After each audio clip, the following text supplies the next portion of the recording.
Hey everybody, it's April, and today I want to talk about how important it is to plan your planks. So I'm going to start on hands today and then switch around a little bit, and I'll tell you about my thoughts on planning your planks while we're planking.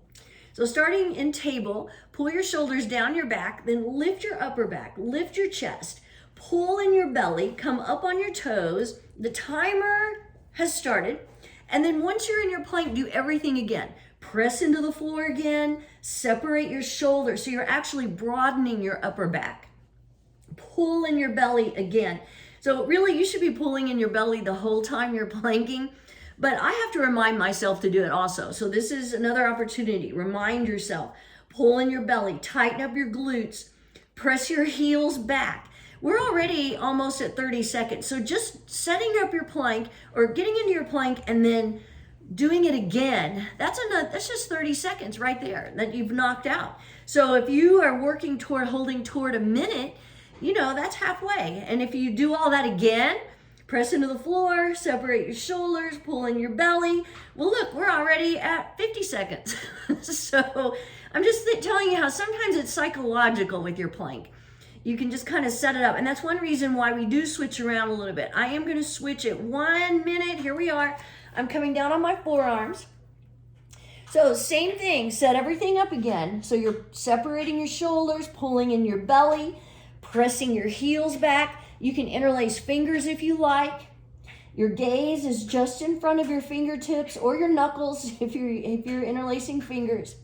So one of the important things about planking is you want to, especially if you're trying to do it regularly and increase your time, you want to plan your planks.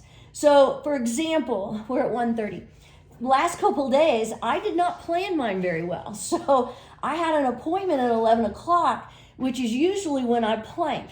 And today's the same way. I have an appointment at 11. That's when I usually plank. So then it just kind of went by the wayside. So I have to plan accordingly. Oh, I have an appointment at 11, so I'm going to plank at 10, or I'm going to plank at 10:30. Whatever works for you. 2 minutes, I'm coming back to my hands, and I'm going to lift a leg.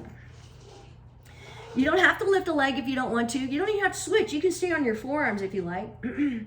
But I like doing it again. It's that psychological thing of I'm going to hold this leg up for 30 seconds.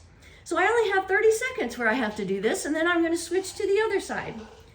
But also planning your plank, if you set it on your schedule, I'm going to plank every day at 11, or every day at 4, or every day right after lunch or before lunch, whatever works for you. Oop, I need to switch legs.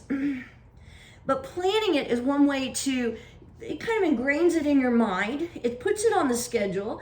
You'll treat it almost like a doctor's appointment where and it is good for you. It's good for you to go to the doctor sometimes. It's healing. So is your plank. So the more you can plan it, the more likely you are to do it. So we're coming up on 3 minutes. I'm going to switch to my forearms, and I'm actually going to do forearm plank. So if you're doing forearm plank, you can stack your feet, or you can bring your top foot in front of you. Really lift your hips. Stay lifted out of that bottom shoulder also. If you start collapsing and lowering your hips, chances are you're going to collapse into your shoulder as well. And that's not good. You don't want to do that. You want to stay nice and lifted. You're working on whittling your waistline with your side plank. 3:30, I'm switching sides. Flipping my hair.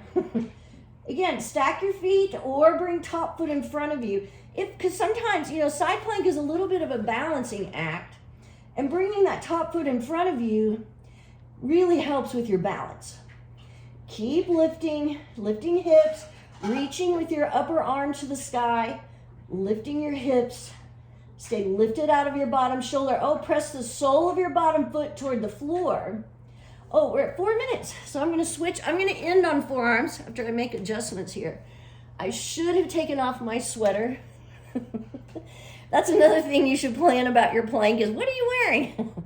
Even though I've said before, you don't need a special wardrobe to plank, but sometimes you need to take off something if you have on a heavy sweater, or sometimes shoes. Certain shoes make it difficult. We're at 4:30.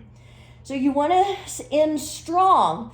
Keep pressing into the floor, separating your shoulders, pulling in your belly, pressing your heels back. And you know, one way, especially if you're trying to increase your plank time, is you could plan to plank more than once a day. That's another way to help with your time. You could try to plank every day instead of just a couple days a week. Or 5 minutes. I'm gonna hold a few seconds longer. If you're still holding, make sure you're broadening your upper back, tighten up your glutes, pull in your belly again. You're kind of pretending like you're pulling your navel through your spinal cord. Oh, we're at 5:15. I'm going to stop. Okay, so make sure you plan your planks.